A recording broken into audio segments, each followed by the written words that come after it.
നിങ്ങളുടെ favourite shows ഇനി ഒരിക്കലും മിസ്സാവില്ല. ഇപ്പോൾ C5 കാണും നിങ്ങളുടെ ഫേവറേറ്റ് ഷോസ് തികച്ചും സൗജന്യമായി. അങ്ങനെ പറയാൻ പാടില്ലല്ലോ മുത്തശ്ശ. ഈ ക്യാഷ് നിങ്ങൾ വാങ്ങിയിട്ട് വർഷം 3-4 ഇതിപ്പോ ഓരോ പ്രാവശ്യം കാണുമ്പോഴും ഇങ്ങനെ പറഞ്ഞുകൊണ്ടിരിക്കാൻ എനിക്ക് തന്നെ നാണക്കേടാവുക.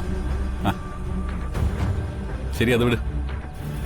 ഇത്രയും നാൾ തന്നത് സമയമല്ലേ? പറ മുത്തശ്ശ.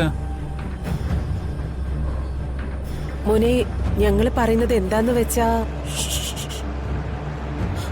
നിങ്ങൾ മിണ്ടരുത്. നിങ്ങൾക്ക് ഇവിടെ വോയിസ് ഇല്ല.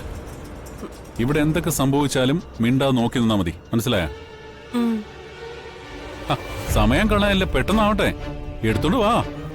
മുതലാളി, ദയവേത് ഇവിടെ നിന്ന് പോണം. ഞങ്ങൾ എത്രയും പെട്ടെന്ന് തിരിച്ചു വന്നോളാം. ആഹാ, മിണ്ടിയല്ലോ. പിന്നെ ഞാൻ നിന്നോട് പറഞ്ഞതാ മുതലാളി വിളിക്കരുതെന്ന്.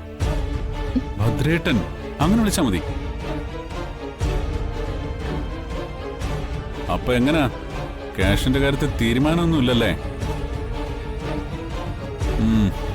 ഒരാഴ്ച സമയം പറഞ്ഞപ്പോ ഒരു കാര്യം കൂടി പറഞ്ഞിരുന്നു. ക്യാഷ് തരാൻ പറ്റിയില്ലെങ്കിൽ ഞാനുമായിട്ടുള്ള കല്യാണത്തിന് ദേവിക റെഡിയാവണമെന്ന്.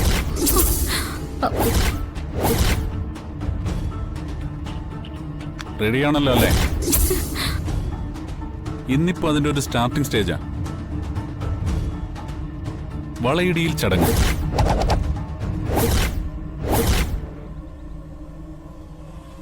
ചെറുതായിട്ട്.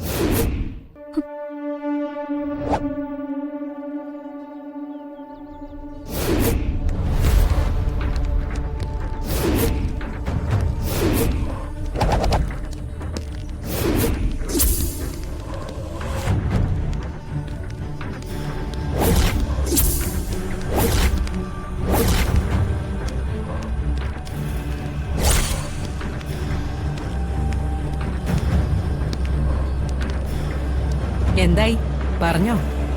ജസ്റ്റ് ഇപ്പൊ പറഞ്ഞേ ഉള്ളൂ. അമ്മയുടെ എൻട്രി ഷാർപ്പായിരുന്നു. അവനിത്തിരി ഇളക്കമുണ്ട്. മിക്കവാറും അളിയനെ തല്ലിയെന്നൊരു പേര് കൂടി കേൾക്കേണ്ടി വരും.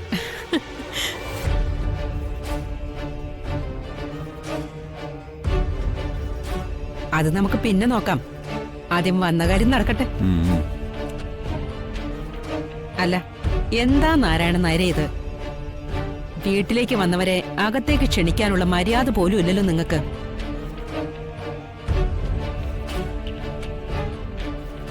മുഹൂർത്തം തെറ്റുന്നതിന് മുമ്പേ വളയിടട്ടെ.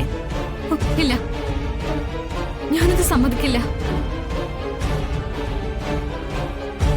ഇത് എന്റെ ജീവിതം. നിങ്ങൾക്ക് തട്ടിക്കളിക്കാനുള്ളതല്ല ഇത്. എന്റെ ജീവിതം എന്റെ സ്വകാര്യമാണ്. ഞാൻ ആരെ കെട്ടണം, ഞാൻ ആരെ കെട്ടണ്ട എന്ന് തീരുമാനിക്കുന്നത് ഞാനാ.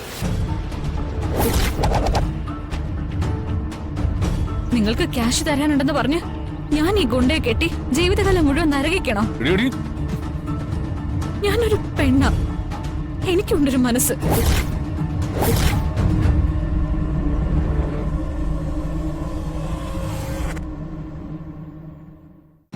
ഡൗൺലോഡ് ചെയ്യൂ C5 ആപ്പ്. കാണൂ എല്ലാ എപ്പിസോഡുകളും സൗജന്യമായി.